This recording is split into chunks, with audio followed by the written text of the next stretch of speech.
world where achievements and accolades motivate us to do more and be more, we're often left wondering, is this really it?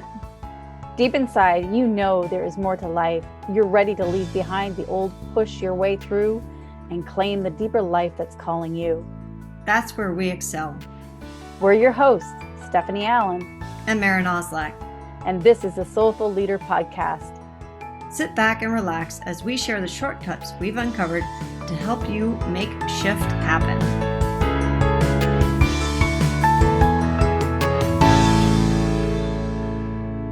Hi, welcome to the Soulful Leader Podcast. This is Stephanie, and I'm here with Maren.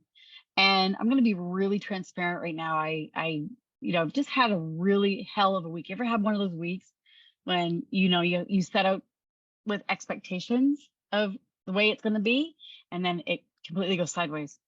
That's been pretty much my week. I'm telling you, and it's only Wednesday, so I think we've all had those. Even if it's not a week, it might be a day or even an hour where all of a sudden you're like, what? Exactly. So here's what's been kind of unfolding for me is that commitment is really up for me. So keeping one's word. So you make plans with somebody, whether it's a friend or a family member, or you have a commitment to a client, or whatever those commitments are, to your spouse, and then it falls apart. Someone calls up, sorry, can't make it, or cancels at the last minute, or things happen, right? And things do happen. This is true, things do happen. And what Maren and I were talking about just before getting on and recording this was how we get attached. And that it's in the attachment that creates the reaction and the really unnecessary suffering. And I'm not saying that we don't suffer when these things happen. We do, but we don't have to suffer as long. And I think, Maren, you might want to speak to this too, about being attached, that whole attachment. And if you could tell me more about what you're meaning about, what does it mean to be attached?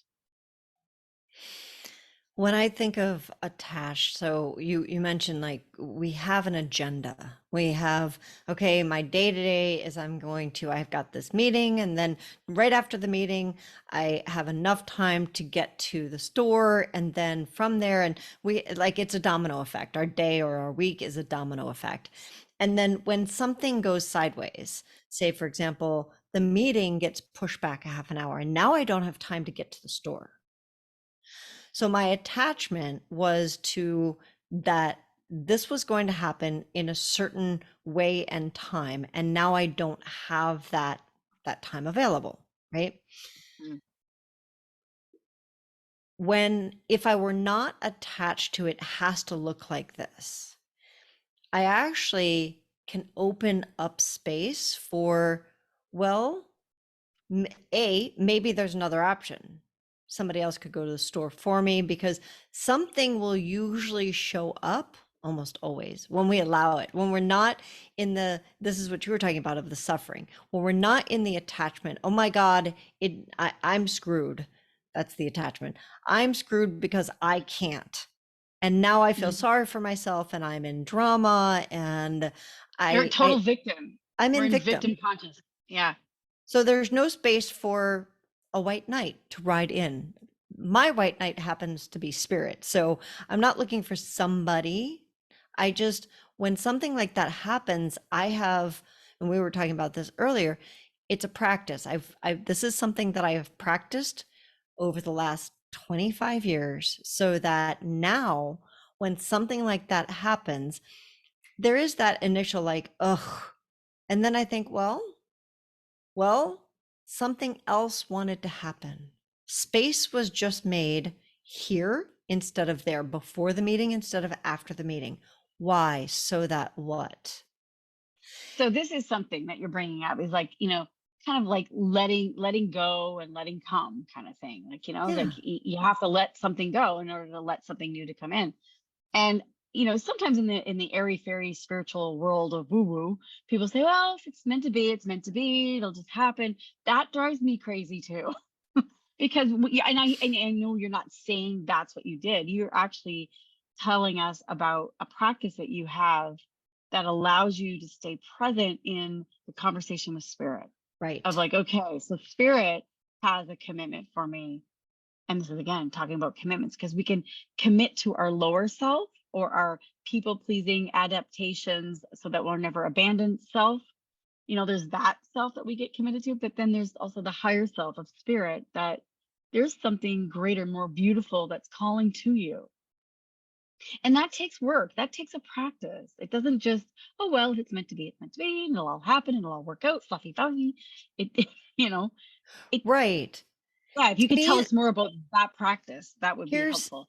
I think the main difference for me is oftentimes, and I can say that I'm one of those people that used to think, oh, well, if it's meant to be, it's meant to be.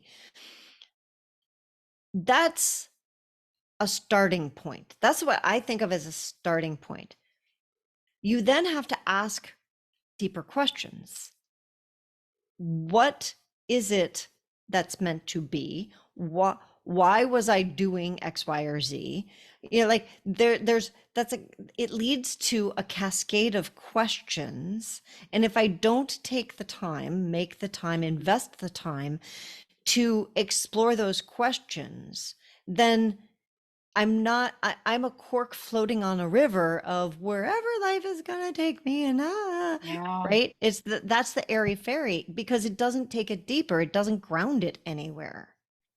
that's right. And so, like, a great example, and it's a very simple example, was this morning. I didn't have time to stop at the bank, and I'm headed out of town, and I really thought that I was going to be able to stop at the bank and get some cash out. And I got home and I realized that, oh my gosh, thank goodness I didn't stop at the bank, because then I would have gone to the bank twice today. And oh, this little window of time opened up because something else happened and shifted. And all of these things kind of moved around so that I needed to go pay my rent at the bank. And that's a long story that I actually have to do that right now, but I do. And so I was able to consolidate, and things worked out so that I actually had more time. Whereas if I had stopped at the bank and made it happen, I have to make this happen because this was the time that it was scheduled to be. Instead, I allowed spirit to guide my day. And I said, okay, well, now is not the right time. And I got home, and then I found like the right time showed up for me. And none of that would have happened.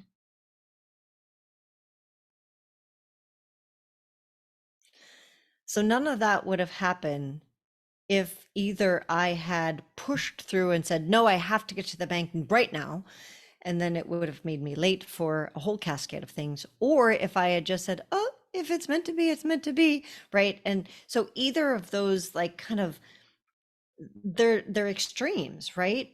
If I didn't have the practice of going more deeply and asking better questions and asking questions in general, right? Of Hmm. what's so that what that I keep coming back to that question, and it's really something that guides my life. So that what? Well, and what I'm hearing you too is saying that there's a practice of being present, of literally sitting with something, with a question or just the feeling or whatever it is, and presencing it, not as I'm in it, because when we're in it, it's like you're in a big dark hole, you can't get out. But as if you're an ever expanding presence that sees in the hole and out of the hole. It sees the whole picture. And uh, to me, that what helps me is like looking at parts of it. So there's a part of me that's really upset and angry or disappointed or sad, whatever it might be.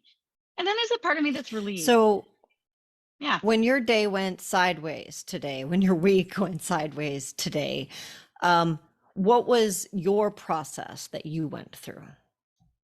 Well, one of the processes that we mentioned in the last podcast too is like I look at it three ways, So something that's happening, is commitments. Commitments are getting broken, last minute cancellations, different things like that. So I'll look at myself and go, okay, is that about me or is that about them? And if I'm emotionally kind of torqued by the whole thing, I know it's about me. I know there's a part of me that has a part of it in there. If I'm not emotionally torqued by it, then I'm like, okay, well then, they must be having a hard time and whatever. But if it's consistently happening, I need to take it deeper and look at, okay, am I not keeping a commitment to Mm. someone else? Am I letting someone else down and not even being aware of it? Am I maybe not even committed to myself in that way? Or obviously, commitment is important to me.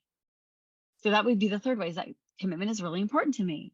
So, what is being called in me to strengthen maybe a commitment? And that could be articulating a boundary or a standard. A standard is what I hold myself to, a boundary is what I hold others accountable to. And so I may need to really articulate something to someone or to myself in a new way. So it gives me those opportunities. So then I take that process, and I also know I need to feel the feelings. So there's sadness, disappointment, anger, frustration. There's all kinds of, sometimes even relief, like, oh, okay, good. Well, I didn't have to do that, I Yeah, can a sleep lot of in, I can times. sleep in now. My first client canceled. I can sleep in now. So there can be those different emotions. And so instead of identifying with each and every single one of them and giving all of my power and attention to them, I give it a part of me. A part of me is angry. A part of me is disappointed. A part of me is relief.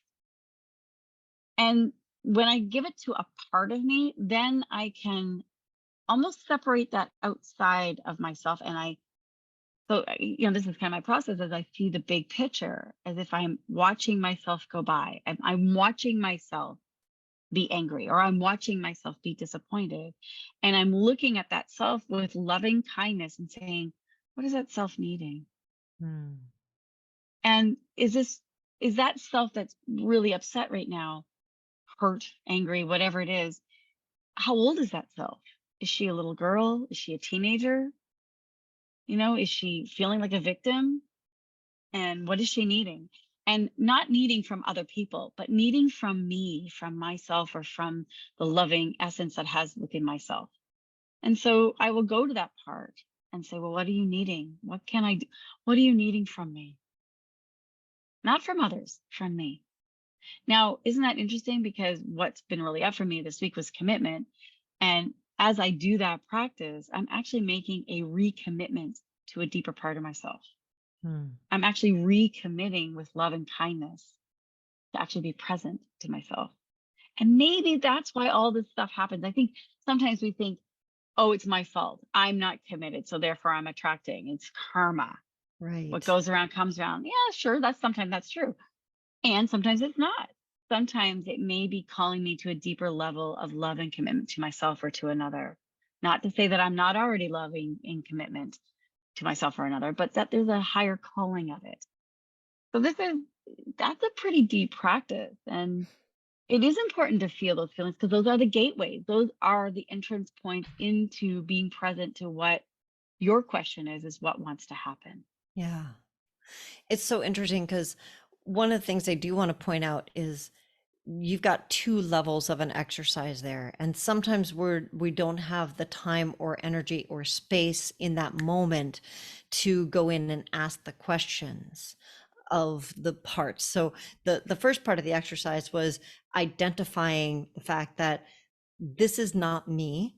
This is a part of Hmm. me that's feeling angry. And there's also a part of me that's a little relieved. And there's a part of me that's frustrated. And there's a part of me that's so it's instead of identifying with the feeling or with Hmm. the whatever it is, you're recognizing that that's not who you are. It's something you're experiencing. I'm experiencing anger instead of I And you am said something angry. though that's interesting. Is like sometimes we don't have the time or we don't have the space.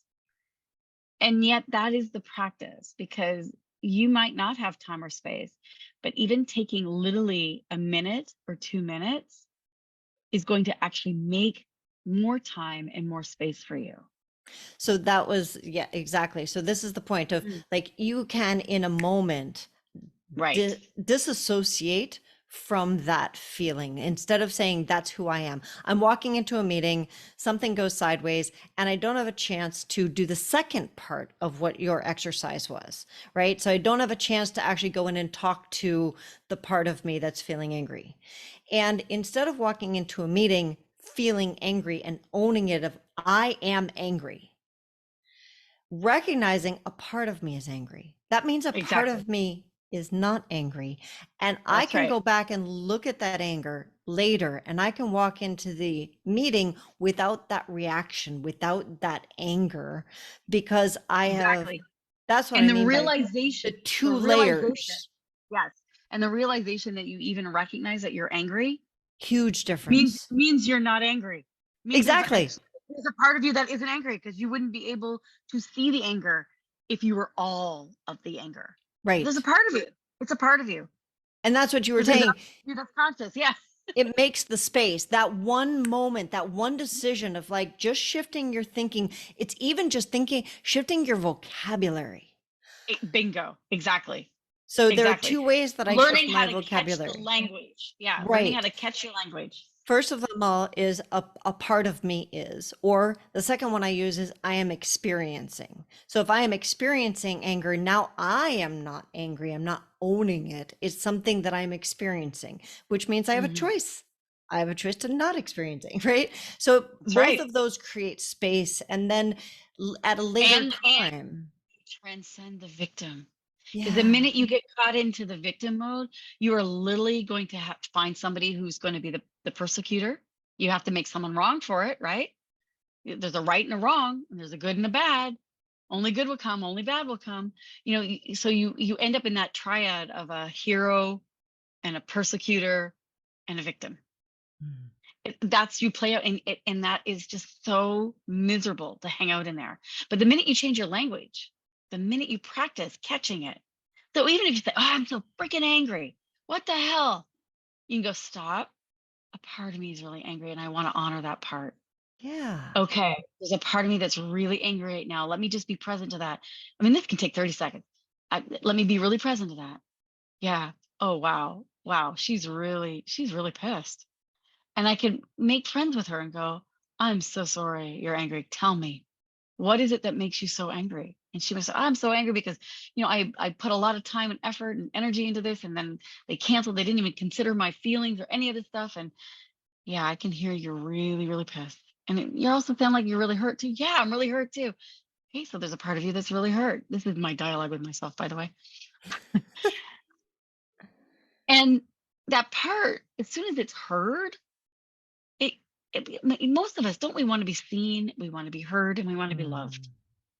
And the minute you can do that within yourself, all of a sudden there's an internal feeling that goes, "Oh, okay, I got that out." And then when there's that, "Ah, I got that out," you can say, "What can I do for you? What are you needing from me? From me?" And that part that's angry might just say, "I just needed to be heard. Thank you. I just needed to be seen. I just needed to know that you were committed to me, to take the time and the energy to listen to me." Yeah, And this is all happening within myself. This yeah. is all playing out. And like, you can take yourself to a walk to the bathroom and have that conversation. Shut the door. No one ever bothers you in the bathroom, well, usually, but small children and cats do, but that's okay. You know, they're parts of you as well. Anyway, but to have that quick shift. And I always say, you practice something when you don't need it so that Yeah. you'll remember it when you do. It becomes your default. And so the more you practice it, the more you default to that natural way of caring and loving and nurturing yourself. You'll save so much more time and energy. Oh my gosh. And you'll also save your relationships too, because your chances are you won't react and try to, violate somebody, because you'll become the violator, or you look at somebody else that they're the violator and you're the victim. And, it saves so much mess. It really does.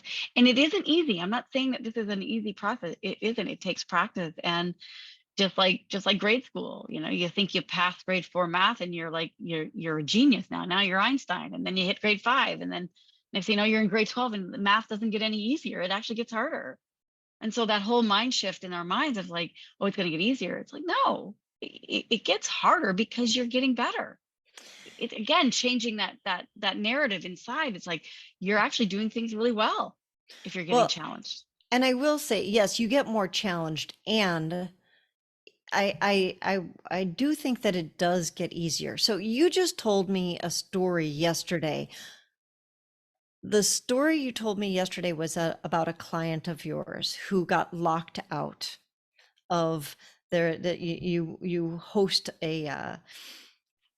um a yin yoga. Actually, it's what you host multiple things, and one of your clients was not able to get in through the door, and so there was a texting that was going back and forth, and she got locked out, and she went back to her car, and she sat in her car, and when she finally came back in, you pointed out to her the growth that she had made, because she went and she sat in her car and she was present. And tell me, what did she Mhm. say when you pointed out to her the growth? What did she say to you? Because she Oh, said, "Oh, I would have in the past, yeah. I would have reacted. I would have left. I would have went home. I I would would have have been given pissed up. off," right? Yeah, all these different things. And what her action was no action. That was her action. It was simply to be in the car and just be present with what is. And lo and behold, the door opened and she came. She was on time. It was fine. So It this all is worked what out. I mean by it does get easier, because Yeah. Yeah. right? So she didn't have to go through the reaction. She didn't have to go through the drama. She didn't have to be angry at you for locking the door. She didn't have, like, none of the stuff that she would have normally She didn't experienced. waste her energy, She stayed but present, she stayed present. I was gonna say her action was no action, which was about being present with being what present. is, Right. not Okay. So react. that, right. Like, Yeah. I don't know what it's like, well, that's it. We've mentioned this before. One of our instructors has, it's like his thing is interesting creation. And then being Hmm. present to why did that happen? So when the meeting gets shift or you get locked out of something, and these are all places where things go sideways. This is the life is about things going sideways. So what is our opportunity at that moment? It's growth. And we Absolutely. don't even realize the growth because things actually do get easier. She will now experience more challenges, which is the part that Stephanie was saying of like, you know what? That's because you've graduated to grade 12 math instead of and it's harder math. That's great. The thing I do really want to acknowledge just for a moment that now grade 4 math is easy for you, which That's right. When means you look back to the old things, absolute hindsight is so much easier. those things And that you know, used to twerk and tweak the crap out of you, they don't anymore because you've grown. yeah, yeah. It takes work, and maybe that's not the best word for it. It takes effort, but the Mm, effort is coming from a different place. It's not coming from a reactionary effort. It's coming from I get to do this effort. I'm evolving effort. And that has more joy and meaning and purpose in it than trying to survive. yeah. Because it's either fight or flight and survival, right? Or it's thrival. It's like I'm thriving and I get to do this and I have the life force to be able to tackle this issue, because it wouldn't be coming up unless I had the capacity within myself to actually do it. And I think most of us forget that. Mm, It's like the old saying, we throw the baby out with the bathwater. It's like that's where we come in saying, instead of saying all of me is feeling angry, a part of me is. Don't throw the baby out with the bathwater. A part of you part of is. me. And when we start to do that, it creates that space that we can make that shift to say, okay, so if this is a part of me, that means there's another part of me that's above this, that's actually lifting me up. And if I align to that loving presence, then looking at this challenge or this difficulty doesn't have to be suffering. Doesn't mean that it won't be a challenge or different things, but I don't have to have that same horrific, horrible feeling for a long, long time. Right. Doesn't mean that you're not, there's a great story about the two Buddhist monks who are walking, and they're in a vow of silence, and they come to a bridge that's been washed out. And there's this lovely woman in her beautiful outfit and some packages that she's carrying. And she's really upset because she can't make it across, because the bridge is gone. She can't make it across the river. And so one of the monks, the older monk, picks her up, which he's not supposed to do. He's not supposed to do this, but out of service and care, he picks her up and takes her over to the other side and drops her, kind of gently sets her down. And the two monks carry on their way. And after about an hour, the younger monk breaks silence and he says, I'm sorry. I'm sorry. I am so upset. I cannot believe you went out of your way. You broke a commitment to pick her up, take her across the river. And she didn't even as much say thank you. She was so disrespectful to you. And it's been bothering me. I'm really upset. How did you, how are you dealing with this? And the older, wiser monk looks at the younger monk and says, I put her down an hour ago. Why are you still carrying her? And that wisdom of a wiser monk to actually do one's inner work. And that's what we're talking about here is leadership from the inside out, to actually lead yourself, like looking at those parts of you inside and working with it so that you can free yourself from Yeah. those lower self commitments, those victim commitments, those obligations, those vows that we make that we're not good enough, that, we have to suffer, but we don't. The things Those are that just we part, keep yeah, carrying, the things that, the things that we keep. yeah, just like the younger monk, the things that we just keep carrying and carrying and carrying. And you know what? It's actually as easy as, first of all, you have to acknowledge, you have to look at the fact that, yes, I'm still carrying that, and then set it down. Be like, you know what? I don't need that anymore. Well, and to do the inner work so To that do the you inner don't need work. that anymore. Yeah. There was work that older monk had been doing for years, so that when the time came, he could just set her down and let it go. Yeah. And that was the teaching for the younger monk. Keep practicing, keep doing your work. Yeah. And I love those practices. So you guys have a few practices that you can play with this week, and we're looking forward to hearing from you. Were you able to play with them? And what did you notice for yourself? Have you been able to shift your language so that you're not carrying things so much and you're separating yourself of like, it's a part of me or something I'm experiencing? So you can find us on Facebook, LinkedIn, and YouTube at The Soulful Leaders. And remember that you can get our 5 easy steps on our website. It's a free download when you join our email list. So join us there, thesoulfulleaderpodcast.com. We'll see you all next week on the Soulful Leader Podcast.